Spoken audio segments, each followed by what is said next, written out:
దర్యాప్తు వెళ్ళే అవకాశం ఉంటుందా? సాధారణంగా ఏంటంటే ఎఫ్ఐఆర్ అన్నది ఇన్వెస్టిగేషన్ కి ఒక starting point. Correct. FIR is not an encyclopedia అని సుప్రీంకోర్టే అనింది. FIR is a starting point, అంటే it initiates the investigation. Correct. ప్రస్తుతం మురళీకృష్ణ అనే ఒక మేనేజర్ అనుకుంటాను ప్రొక్యూర్మెంట్, వారి కంప్లైంట్ ఆధారంగా తిరుపతిలో ఒక కేసు రిజిస్టర్ అయింది. సో ఆ కేసు యొక్క ఇన్వెస్టిగేషన్ ఇప్పుడు ఎస్ఐటి చేయబోతోంది. ఆ ఇన్వెస్టిగేషన్ లో బేసిక్ గా వారు ఏఆర్ డైరీకి సంబంధించిన విషయాలు వారు కొన్ని మెన్షన్ చేశారు. అంటే టెండర్ ఎప్పుడు ఇచ్చారు, టెండర్ ఎప్పుడు ఫైనలైజ్ అయింది, వారు ఎప్పటి నుంచి ఈ ట్యాంకర్స్ తో లారీల్లో సప్లై చేయడం మొదలు పెట్టారు, ఆ తర్వాత 2 డేట్లలో వచ్చిన 4 ట్యాంకర్స్ లో అది క్వాలిటీ సరిగా ఉండకపోవడం వల్ల దాన్ని ఎన్డీడీబీ రిపోర్ట్ తీసుకుని వచ్చింది.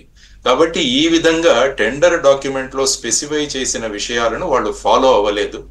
ఆ విధంగా టీటీడీని వాళ్ళు మోసం చేశారు. తర్వాత వాళ్ళ మీద ఉన్న నమ్మకాన్ని ఏదైతే ఉందంటే దాన్ని వమ్ము చేశారు. ఈ విధమైన దాని వల్ల వాళ్ళ మీద చీటింగ్, తర్వాత క్రిమినల్ బ్రీచ్ ఆఫ్ ట్రస్ట్, తర్వాత అడల్టరేషన్, ఈ సెక్షన్ల కింద కేసు రిజిస్టర్ చేయబడింది. అవును. సో ఇప్పుడు ఈ సందర్భంగా ఈ ఇన్వెస్టిగేషన్ మొదలవుతుంది. సపోజ్ ఈ ఇన్వెస్టిగేషన్ చేస్తున్నప్పుడు ఇంకా కొన్ని విషయాలు వస్తే వాటన్నిటిని కూడా పరిధిలో తీసుకుంటారు. ఫర్ ఎగ్జాంపుల్, ఒక మర్డర్ కేసులో ఇనీషియల్ ఎఫ్ఐఆర్ లో 2 పేర్లు ఇస్తారు, ఆ తర్వాత ఇన్వెస్టిగేట్ చేస్తున్నప్పుడు ఇంకో 4 పేర్లు వస్తాయి. ఎఫ్ఐఆర్ లో 2 ఇచ్చారు మాత్రం వాళ్ళ మీద మాత్రమే మనం ఇన్వెస్టిగేషన్ చేయాలన్నది లేదు. ఆ తర్వాత వచ్చిన ఫ్యాక్టర్స్ ను కూడా కన్సిడరేషన్ లోకి తీసుకుని మొత్తం కేసు ఇన్వెస్టిగేషన్ జరుగుతుంది. ఓకే.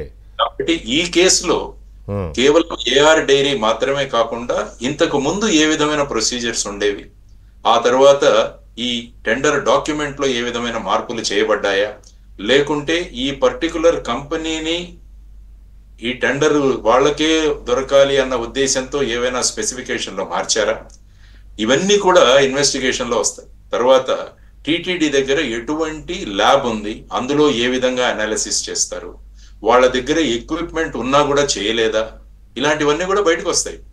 అంటే టోటల్ ఈ ఇన్వెస్టిగేషన్ లో ఎవరెవరు ఇన్వాల్వ్ అయ్యారు అన్నది కూడా బయటకు తీసుకొస్తారు. ఆ సందర్భంగా అనేక మందిని ప్రశ్నిస్తారు, అనేక మందిని వాళ్ళ దగ్గర ఉన్న ఇన్ఫర్మేషన్ ఏంటి అన్నది కూడా ప్రశ్నిస్తారు. ఫర్ ఎగ్జాంపుల్, ఇన్వెస్టిగేటింగ్ ఏజెన్సీస్కి రేపు చంద్రబాబు నాయుడు గారిని కూడా ప్రశ్నించాలంటే ప్రశ్నించవచ్చు. ఎందుకంటే ఇన్వెస్టిగేటింగ్ ఏజెన్సీస్ కి దే హ్యావ్ వాస్ట్ పవర్స్. వీళ్ళని అడగాలి, వీళ్ళని అడగకూడదన్న రూల్ ఎక్కడా లేదు. ఈ కేసుకు సంబంధించిన విషయాలు తెలిసిన వాళ్ళ దగ్గర నుంచి కూడా వాళ్ళందరూ కూడా విషయాలు రాబట్టడమే ఇన్వెస్టిగేషన్. ఓకే. ఆ విధంగా ఇన్వెస్టిగేషన్ జరుగుతారు. తర్వాత ఇప్పుడు వైవి సుబ్బారెడ్డి గారు వేశారు, సో వారిని కూడా ప్రశ్నిస్తారు.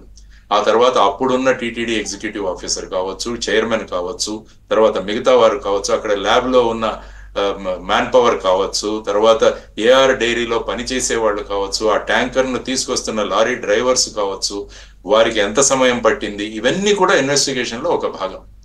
ఫైనల్ గా కల్తీ జరిగిన నెయ్యి తీసుకురావడం జరిగిందా, ఆ కల్తీ నెయ్యిని ఉపయోగించడం జరిగిందా అన్నది ప్రధానమైన ఆ ఫల్క్రమ్ మీద మిగతా ఇన్వెస్టిగేషన్ అంతా పైకి వెళ్తుంది. అంటే ఒక వీల్ ఆలోచించుకోండి, ఒక చిన్న చక్రం లాగా, మన ఎద్దుల బండి చక్రం లాగా ఆలోచించండి. ఆ చక్రంలో మధ్యది అడల్టరేటెడ్ ఘీ, తర్వాత ఇది వాడబడిందా, దాని మీద ఈ ఇన్వెస్టిగేషన్ అంతా కూడా ఒక చక్రం లాగా దాని మీద ఇన్ సర్కిల్స్ ఆధారపడి ఉంటుంది అన్నమాట. కాబట్టి ఆ సర్కిల్ ఎంతవరకు వెళుతుంది అన్నది ఇన్వెస్టిగేషన్ ప్రోగ్రెస్ దాని మీద ఆధారపడుతుంది. నేను అడుగుదాం అనుకున్నది మీరే చెప్పారు. యాక్చువల్గా ఈ కల్తీ అనే దాంతో పాటు చాలా డాక్యుమెంట్స్ బయటపడుతున్నాయి. ఒకటి, టెండర్స్ కోసం వీళ్ళు కొన్ని ప్రొవిజన్స్ మార్చారు, కొన్ని కండిషన్స్ని కొన్ని మార్చేసి డైల్యూట్ చేశారు, దానికి ఉన్న ప్రాసెస్ని డైల్యూట్ చేసి ఎవరు పడితే వాళ్ళు టెండర్ వేసే విధంగా మార్చారనేది ఒక ఆరోపణ ఉంది. దానికి సంబంధించిన డాక్యుమెంట్స్ కూడా బయటపడ్డాయి. ఇంకా తర్వాత భక్తుల వైపు నుంచి వచ్చిన పెద్ద ఆరోపణ ఏంటంటే లడ్డూలో ఉన్న ఫ్లేవర్ పోయింది, ఆ ఆరా, దానికి ఉన్న ఆరా పోయింది, అండ్ సైజ్ కూడా తగ్గిపోయింది.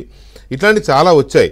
సో వీటన్నిటినీ దృష్టిలో పెట్టుకుని చేస్తారని నేను అడుగుదాం అనుకున్నాను. అది ఆల్మోస్ట్ మీరు చెప్పేశారు. అయితే ఫైనల్లీ దీనికి వచ్చిన దీంట్లో జడ్జి గారు ఇంకొక మాట కూడా అన్నారు, ట్యాంపర్ అయి ఉండొచ్చు కదా ఎన్డీడీబీ ఇచ్చిన రిపోర్ట్, శాంపిల్ రిపోర్టు, అది కూడా ట్యాంపర్ అయ్యే అవకాశం ఉందా, లేకపోతే ఇంకొక శాంపిల్ ఎందుకు చేయించలేకపోయారు,